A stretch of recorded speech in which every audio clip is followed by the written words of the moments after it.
Bung Rocky keliling-keliling, kayaknya menenangkan diri. Nggak, di situ bau wangi semua, nggak ada bau ketek. Saya nggak tahu arahnya kemana tuh. Nggak perlu diributin juga kali. Apa hal-hal bau ketek lah yang diomongin.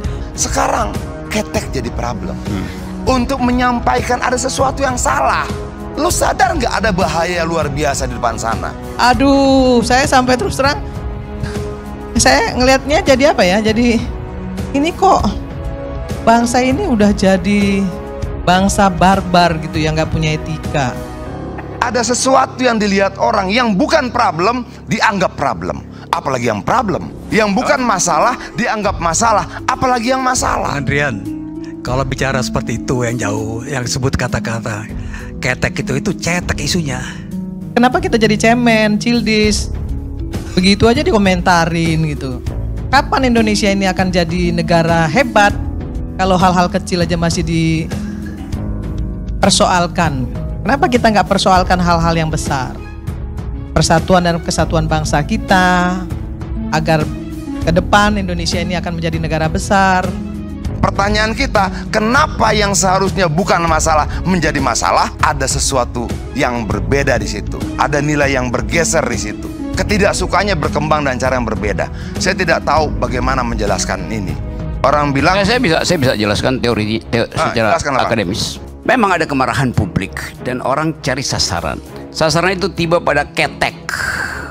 Pertanyaannya, itu ketek personal atau ketek dinasti?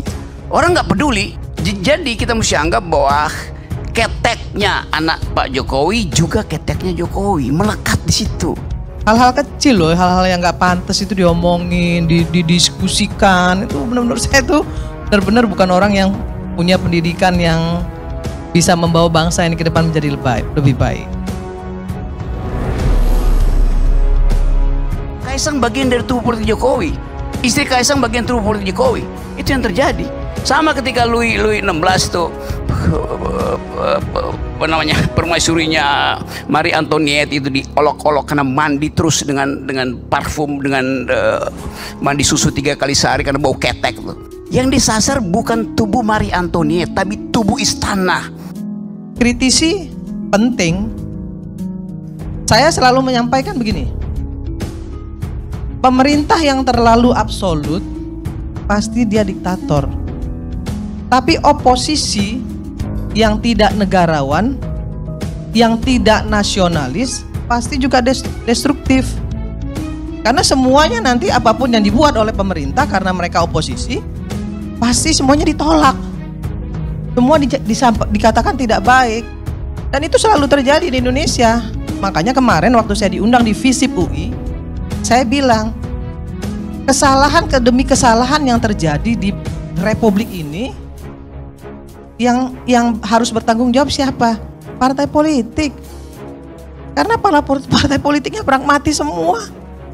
Kalau partai politiknya nggak pragmatis, nggak mungkin bisa disandera.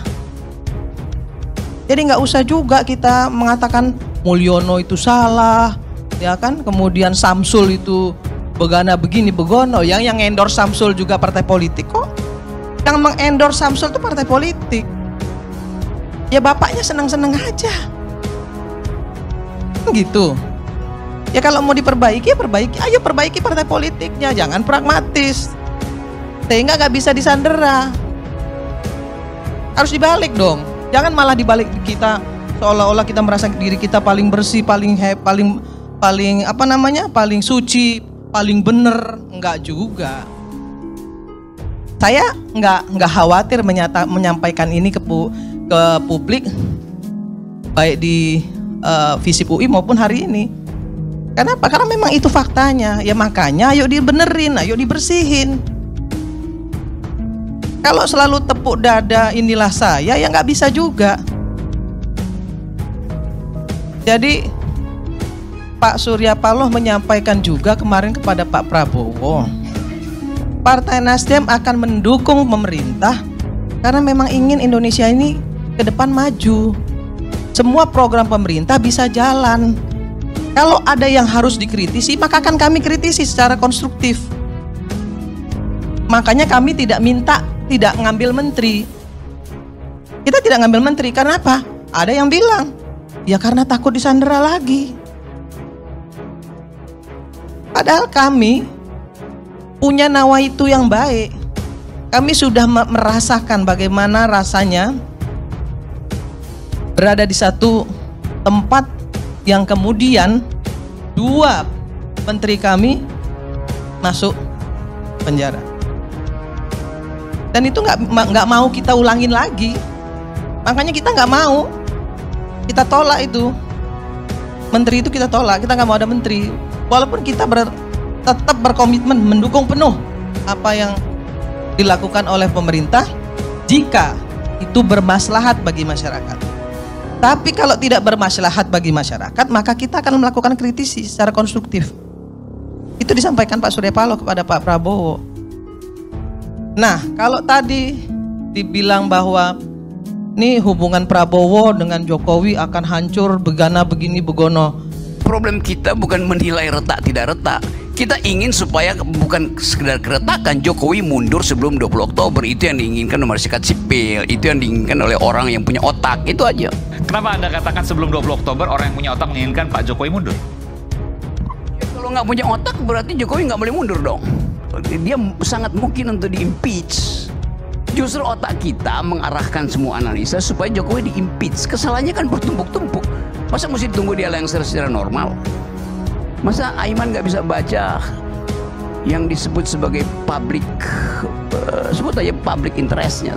Kan bagaimana mungkin ada demonstrasi besar-besaran terus kita tutup kemungkinan Jokowi di-impeach? Kan nggak masuk akal. Buat apa ada demonstrasi kalau tidak dalam upaya untuk meng-impeach? Tapi itu tidak mungkin diucapkan secara sempurna. Itu namanya ya implisit diinginkan itu, eksplisit yang mesti ditemukan kesalahannya. Dan yang eksplisit itu dari 5 tahun lalu udah sangat eksplisit kan. Jadi yang dibuat oleh Tempo itu adalah dosanya Jokowi. Dosa Jokowi itu diterjemahkan secara politik impeachable, mungkin di-impeach, itu mungkin dilengserkan. Lalu apa yang problem di situ kan biasa aja tuh. Jadi saya bingung juga ya. Kalau memang mau impeachment, dasar-dasar impeachment itu apa, ya kan? Kesalahan Pak Jokowi ini kan sampai saat ini kan mereka nggak bisa identifikasi, dan juga teman-teman di DPR juga nggak bisa identifikasi. Jadi kesalahan Pak Jokowi tidak bisa diidentifikasi. Iya, dan itu menurut saya jauh ya. Pak Jokowi pasti akan selesai dengan kepala tegak. Ya, proses meng-impeach presiden itu. Impeachable katanya, bukan impeachment ya. Kalau impeachable itu setelah itu mau jadi apa? Iya kan? Kalau mengatakan impeachable, bisa di-impeach. Bisa di-impeach. Setelah itu mau bikin apa? Apa berhenti di situ? Nah, setelah itu apa berhenti di situ atau gimana? Ini kan seolah-olah mau didorong nih. Sebagaimana teriakan-teriakan massa di luar, ya sekali mau turunkan Jokowi segala macam. Turunkan dengan cara apa? Mau didorong oleh massa. Mau didorong. Turunkan Jokowi. Ini proses impeachment itu ya panjang. DPR harus bikin, DPR harus bikin panitia impeachment segala macam. Ada usulan, kemudian dibahas segala macam. Ini nggak selesai ini urusan kayak gini. Saya kira yang lebih rasional lagi, bagaimana kita menghadapi pilkada aja lah. Ya nggak usah bicara yang terlalu jauh dan tidak masuk di akal. Jadi Rocky ini kadang-kadang kalau kita perhatikan nggak masuk di akal juga dia. Kira-kira begitu, nggak usah marah Rocky. Kok bisa ada dua orang dokter nggak ngerti tata bahasa gitu kan? I'm talking about impeachable, bukan impeachment. Perusahaan Anda sendiri terangkan, mesti diproses di DPR, itu impeachable namanya. Yuk dokter apa coba saya tanya?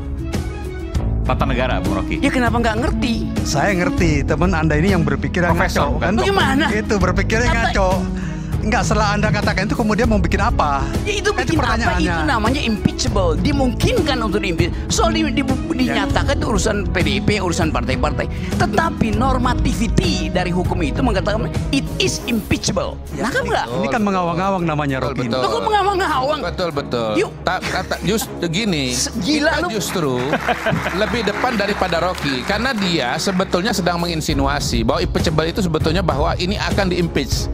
Ya, langsung kita potong duluan kan? Iya, nggak jelas gitu. Syarat-syaratnya nggak terpenuhi. Nggak jelas. Logika tidak bisa dipotong dengan kecemasan. Bisa diimpeach. Buset dah. Tapi pada hari ini syarat-syarat impeachable itu tidak ada.